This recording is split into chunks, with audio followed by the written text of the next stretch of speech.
I mean, you see Kamala. I mean, I'm glad she's doing well. I'm glad we have a real fight now for president.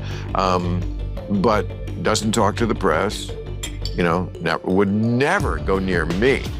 And when you won't go near the people who are going to vote for you, I'm going to vote for you. Do I have to love everything? No, I don't. It just shows and you're right, I see it somewhere. So it was yet another weekend of Kamala Harris avoiding questions from the press about literally anything. As a matter of fact, she has invented a brand new strategy, which is to wear earbuds and pretend like she can't hear or she's busy listening to something. Not even making this up. Check it out. This is what she's doing now.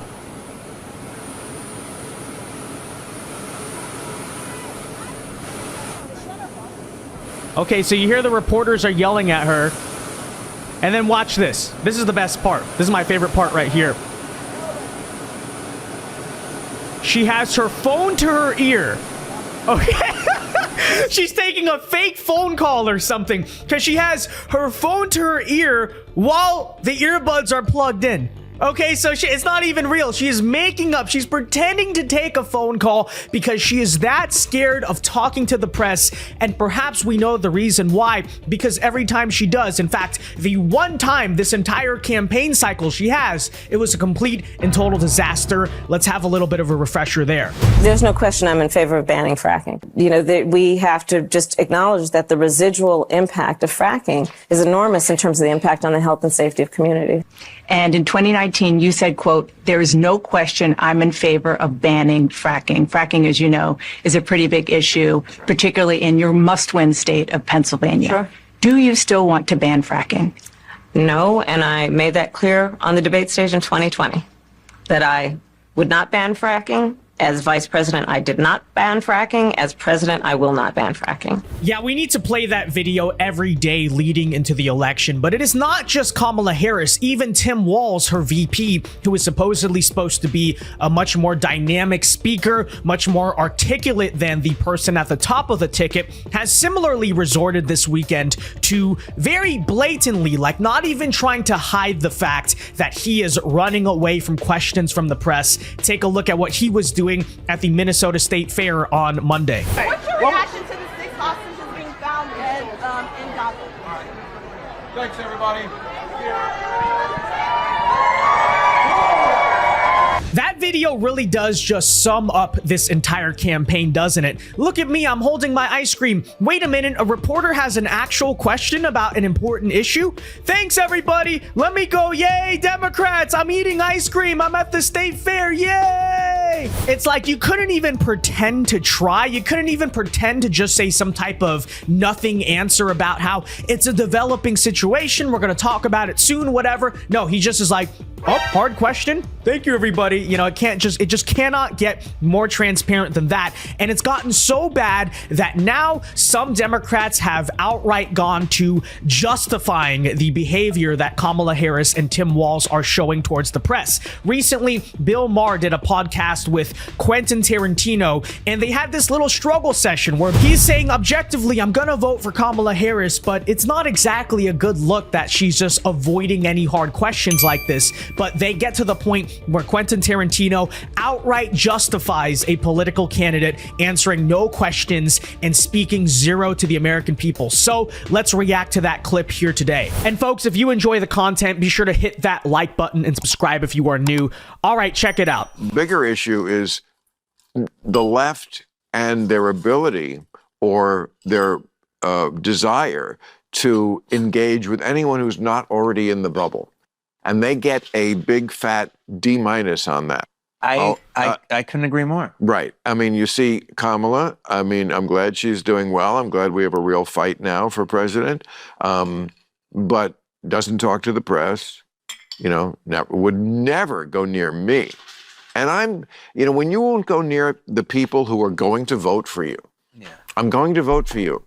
Do I have to love everything? No, I don't.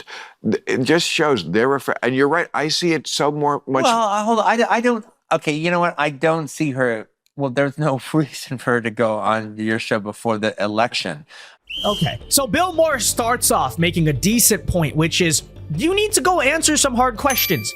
You know, Bill Maher supports Kamala Harris, but he has questions about certain things. You should go answer that to the American people. The justification of insane Quentin Tarantino here is she has no reason to talk to you. Yeah, it's not like she's the president. It's not like she's supposed to serve the people or something. She has no reason to talk to the people. Why should she have to do that? It's insane, and folks, it gets even more insane. Take a listen. But I can actually see her. Yes, there is.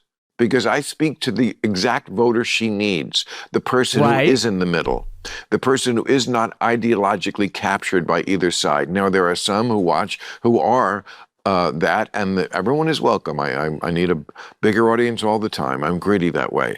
But basically, that's exactly the audience she needs. The MSNBC crowd is already voting for her. People who watch me, who will decide, this election will probably be decided in like 4 states by something like 80,000 votes in each. That's how these elections, how close they are these days. And that's where we're back to. We're at least back to normal, which sucked, but it is normal that it's 50-50 going into the election. With Biden, it wouldn't have been. Let me ask you about this, though. Okay, look.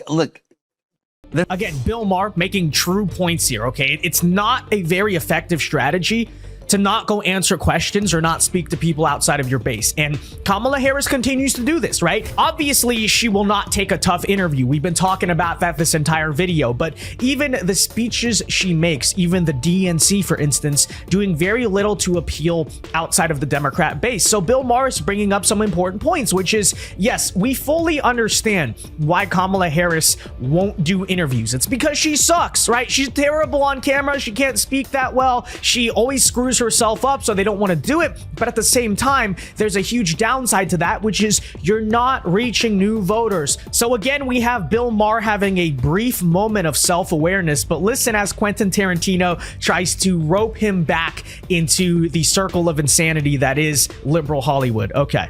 Nothing you said that isn't right.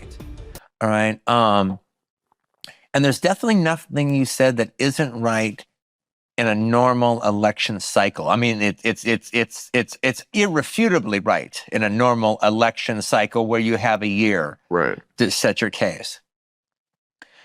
I think there's just all about winning the fucking election, all right? And then the easiest path to winning the election, look, you can talk about maybe she should have had more guts about this or that and the other, but we're the fucking president. Right.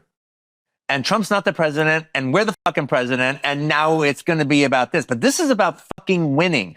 What most people don't give the Democrats enough credit for, all right, but we give the Republicans credit for, it's like, no, sometimes it's just about fucking winning. And it doesn't matter how we look at this moment. It's about fucking winning. Right.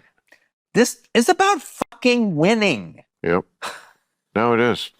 It's a mad fucking dash, and she is running, and she's not stopping to stumble. And you know what? And there's nothing wrong with stopping this. I'm going to vote for her fucking anyway, no matter what she says in a stupid fucking interview. Exactly. So don't fuck shit up.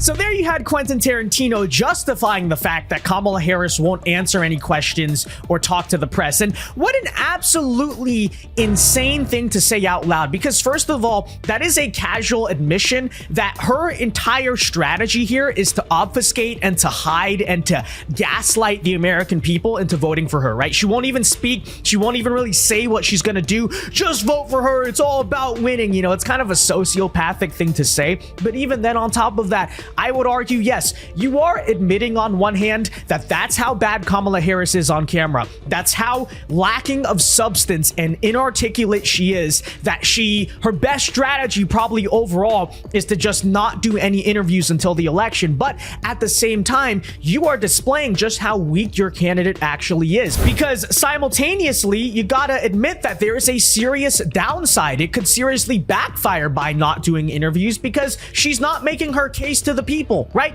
To this day, the DNC has passed and nobody really knows what she is running on besides a couple of plagiarized ideas from Donald Trump and abortion and I believe amnesty. What is her campaign platform? Nobody can really lay it out or define it. And you know what? For the blind sheep like Quentin Tarantino, obviously it doesn't matter. In his own words, I'm voting for her anyway. But there are actually independent voters in this country. There are actually undecideds. And as Bill Maher brings up, they are sometimes key in deciding the election, right? Deciding those swing states. And if she is unwilling to make a case to those people, then, you know, she better really hope that she has her base turnout as high as possible, matching the 2020 levels, if you know what I mean, because if not, she may be in serious trouble. But there you have it. As usual, Kamala Harris is avoiding the press so much that now some of her surrogates and supporters just want to outright justify it and say that's the best thing she can do. Well, let's see if the American populace